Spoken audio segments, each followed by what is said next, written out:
20 years ago, on October 12, 2002, an unexpected humanitarian tragedy shocked people worldwide.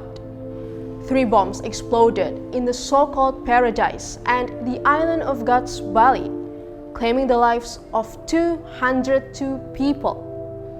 Ever since that terror, the lives of those who were impacted have never been the same again.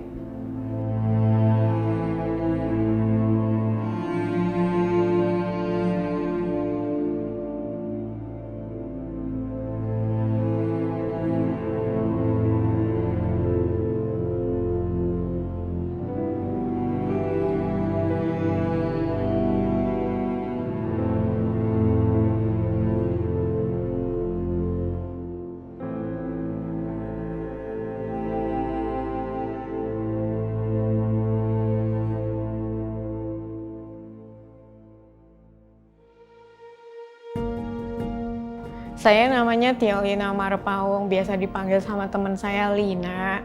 Nah, saya aslinya sesungguhnya adalah orang Batak dari Medan gitu ya. Cuman udah lama di Bali, semenjak kuliah saya di Bali. Nah, sekarang saya tinggal di Denpasar. Om Swastiastu, Om Anubadrah Kratau Yantu Wiswatah, Om Awignamastu Tanaswastu Yenamaswa. Saya perkenalkan diri saya, nama sekarang dengan status selaku Ide Bawati Inyoman bagian Nekarang.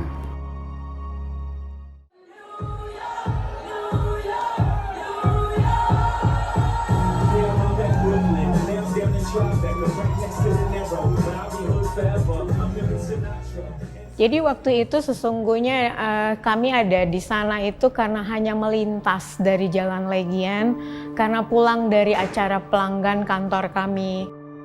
2 teman saya ada di depan, satu yang nyetir, satunya di kiri, sedangkan saya di belakang sopir duduknya gitu. Nah tiba-tiba itu saya ngerasa yang namanya mobil kami itu seperti ada yang dorong dari belakang, nubruk dari belakang. Tanggal 12 Oktober tahun 2002, tepatnya jam 11.15 malam. Ya. Kapasitas saya pada waktu itu adalah selaku Ketua LKMD yang sekarang berubah nama menjadi LPM, yaitu Lembaga Pemberdayaan Masyarakat. Saya selaku Ketua LKMD pada waktu itu merasa terkejut ya. Merasa terkejut dengan suara ledakan yang tadinya kami kira itu suara kompor meledak gitu ya. Namun dentumannya ini betul-betul membuat kami pada waktu itu tanda tanya. Udah ada langsung suara yang besar sekali, dung seperti itu. Saya juga nggak tahu gitu ya. Tiba-tiba saya udah ngelihat aja teman saya itu langsung seperti jatuh ke dashboard seperti itu. Ternyata mereka pingsan gitu ya. Nah kemudian nggak berapa lama juga saya ikut-ikutan pingsan seperti itu. Saya sangat terkejut melihat beberapa orang asing yang bercucuran darah. Kemudian saya merasa ada tangan besar sekali seperti tangan panda gitu ya. Itu angkat saya, yang namanya dari dalam mobil, saya nggak tahu itu dikeluarin dari jendela apa dari pintu mobil gitu. Nah saya udah nggak bisa lihat gitu, saya coba untuk yang namanya raba muka saya ada rasa basah gitu ya. Nah ternyata itu darah. Tetapi ketika beberapa menit kemudian baru berasa yang namanya mungkin karena udara ya, perihnya luar biasa gitu. Kemudian di dalam mata gitu ya, di dalam mata saya dua-dua kalau saya yang namanya menggerakkan gitu, berasa ada yang namanya seperti pasir-pasir yang ikut bergerak di dalam mata begitu. Ternyata itu kaca. Beberapa wisatawan yang menjadi korban itu kami tanya, tidak ada yang menyaut. Hanya tangis, teriak, dan histeris. Kemudian saya berusaha mendekat lagi, dekat ke dia. Kobaran api pada itu luar biasa. Itu bom itu sudah Pedis, Sari Kelab, bahkan Bang Penin kayaknya, Bang Penin ya, Penin Bang yang ada di sana itu juga terbakar dan beberapa areal juga terbakar. Dari sanalah kami melakukan evakuasi. Evakuasi itu ya kita lakukan ya sekitar dari jam 1-an itu, karena pasca jam 11, jam 12 itu kami masih takut untuk langsung ke sana gitu ya, ke sana gitu. Dan pada waktu itu yang menjadi prioritas kita adalah menyelamatkan para korban yang masih hidup atau yang terluka. Nah, kemudian saya digotong lagi, dipindahkan ke ambulans seperti itu. Nah, akhirnya saya dengan suara yang namanya nguing-nguingnya ambulans itu saya dibawa dari Kute ke Denpasar ke Rumah Sakit Angkatan Darat gitu. Nah, kemudian saya masuk di sana, saya dengar lagi ada suara gitu. Sekarang ini suaranya suara kayak laki gitu, mungkin itu dokter gitu. Dia bilang, lensa mata dia pecah, harus dioperasi gitu. Nah, kalau nggak dioperasi malam ini buta gitu. Kalau boleh saya gambarkan, kalau rasa sakit itu perih, coba digores sedikit sama pisau kulitnya gitu, kasihin asem. Itu lebih dari situ gitu ya sakitnya. Jadi sakitnya itu nggak terkatakan kalau saya bilang. Ya terus terang, kami pada waktu itu tidak tidur sampai 2 hari ya. Terus terang, makan juga tidak enak gitu, karena melihat korban yang berserakan. Jadi agak itu, kalau orang Bali itu senam, mual itu ya, jijik gitu seperti itu.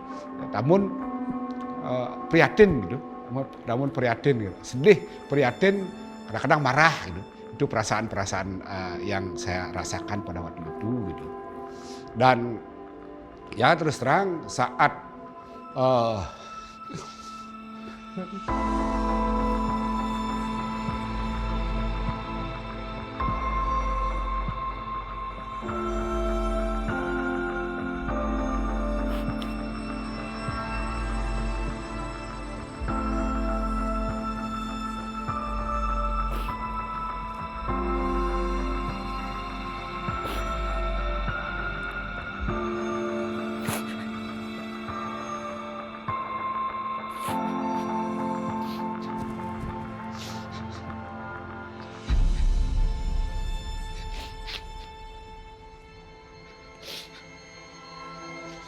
yang paling menyedihkan adalah saat membawa yang sekarat gitu, di mana perutnya keluar.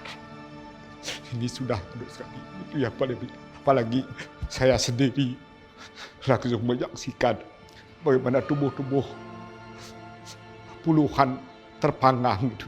Saya langsung melihat seperti itu. Itu sangat menyedihkan sekali.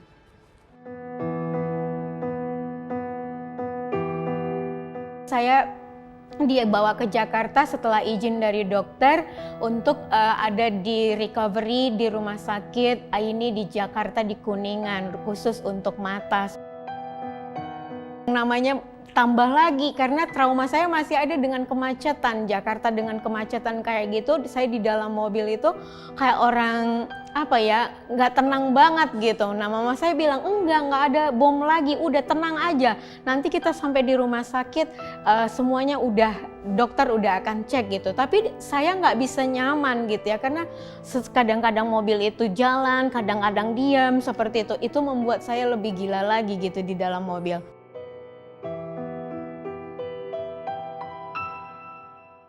Ternyata memang bola mata saya itu udah nggak sempurna lagi bentuknya gitu ya. Jadi 2 yang di kiri sama yang di kanan itu walaupun bentuknya nggak sempurna, tapi ya puji Tuhan masih bisa lihat. Disinilah kita bersama-sama saling berbaur antara masyarakat Bali asli, pendatang, termasuk saudara Muslim. Langkah nyata ini juga kami imbangi dengan langkah niskala. Kalau orang Bali itu ya skala niskala itu, nyata dan tidak nyata. Jadi niskala itu berupa prosesi kegiatan ritual gitu, yang kami lakukan baik secara kelompok maupun bersama pemerintah ataupun dengan desa adat.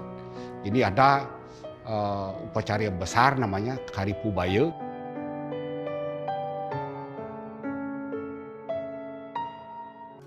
Kamu nggak takut lagi balik di Bali, nanti ada bom lagi loh gitu. Saya bilang sama banyak orang, kecintaan saya itu sama Bali udah saya ucap sama Tuhan. Vibrasi tanah Bali ini itu bergerak untuk saya. Jadi setiap yang namanya kebaikan yang saya lakukan untuk ada di dalam hidup saya itu Tuhan cepat sekali untuk menunjukkan yang namanya impact-nya. Pertama itu. Dan yang kedua, Pulau Bali ini kalau kita di Indonesia tahu, suku Bali itu mendoakan segala yang ada di lingkungannya sendiri. Itulah yang kami lakukan sebagai Kerama Bali yang selalu berusaha menjaga keseimbangan, ya, keseimbangan hubungan antara sesama, antara ya makhluk hidup pun harus kita jaga keseimbangan, harus kita hormati juga, apalagi dengan saudara-saudara kita. Kenapa saya cinta juga sama Pulau Bali ini? Pulau Bali ini sangat menyebarkan peace. Jadi di tempat inilah yang saya rasakan itu toleransi antar umat beragama itu sangat-sangat bisa kita terima untuk bisa kita lihat dalam kenyataan. Itu istilahnya kita adalah bagian dari Tuhan, itu ya. Berarti kita ini sebenarnya adalah saudara, termasuk semua makhluk ciptaan Tuhan, bukan aja makhluk aja, semua ciptaan Tuhan adalah bagian dari kita. Jadi pesan saya hanya mari kita sama-sama tetap take care gitu ya, saling perhatian, saling yang namanya menolong untuk apa? Untuk kita semua. Mari kita sama-sama juga terus melanjutkan doa perdamaian ini sampai kapan? Sampai Tuhan panggil kita kembali seperti itu. 20 years have passed now. While the memories of the nightmare may still haunt the victims' families, but the island of gods has now changed. As people slowly heal from the terror, Bali has now become a home where people find love, peace, and bliss. And hopefully, as we gain the strength to unite together, we all can return to the paradise with a glimpse of hopes and prayers. Adelia Dinda and Dipta Dewi Guna for See Today.